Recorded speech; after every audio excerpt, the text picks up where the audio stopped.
देखते होता हमारे उड़हिया बैठी के पिपरा के छाँव।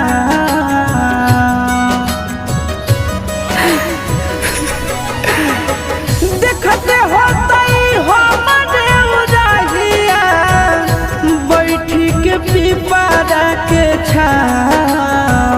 रुक रुक रुक अरे टरेनिया, रुक रुक रुक रे टरेनिया, ले ले चल जनुआ के गाँव।